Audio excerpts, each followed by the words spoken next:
Okay, this is just a short little video on how to work in CMYK in Photoshop and how this guide I made has its relationship to what are called the CMYK sliders. We are going to be working in CMYK on this project, so the way you do that is you go to Mode and you set it for CMYK. That's going to be important because this project is going to be printed and you want to print from CMYK, not RGB. So let's work in CMYK. When you go to post it in the journal, though, you're going to have to convert it to RGB color, and I'll show you how you do that. Okay, so what I've created here is the full range of prismatics that we've been working with, including the warm red, the cool red, the warm blue, the cool blue, the warm yellow, and the cool yellow, and then all the intermediates and secondaries.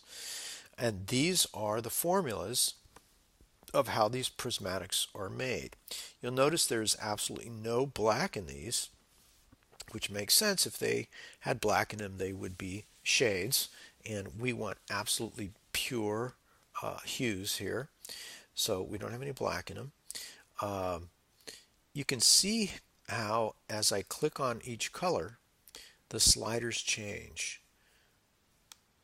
All right, let's do something dramatic. Let's go, there's that. And so if you look at this, here's the ultramarine blue, the CMYK blue. It's made up of 90% cyan and 100% magenta. And there, in fact, is the formula right there. The other way to look at the color is in HSB. So if you go over to the little options menu here, right now it's set for CMYK. Let's see what it looks like under HSB. All right.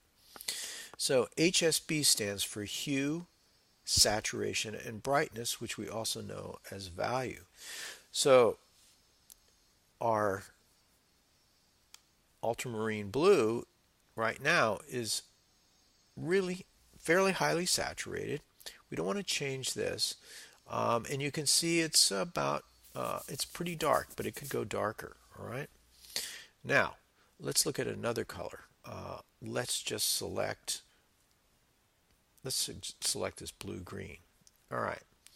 So here it is, and how it sits in the HSB sliders. All right. It's 100% saturation. It's at about 66% brightness, and then that's its position. 176 is the number or position on the hue scale.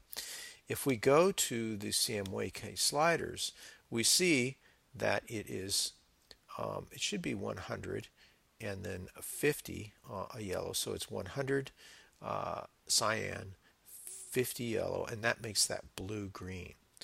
Now, let's go back and see what happens. Let's say we want it to be darker. So you can see how it's changing right here. And then let's go and see what it did to the CMYK. So that's interesting. What it did is it did add some black, which you would suspect. It added a little bit more yellow. It actually added a little bit of magenta to it, and it reduced the amount of cyan. So that's what made it desaturated, and it also made it a little bit darker. So it's not just adding black. Okay, let's bring it back to what it needs to be. So we'll just click on it, and there it is. It's back. Okay. So that's basically how it works. I'll do another video on adjusting them in your project, but this is just to show you that there's a very strong relationship between these CMYK sliders and the CMYK mixing guide that I created. Okay.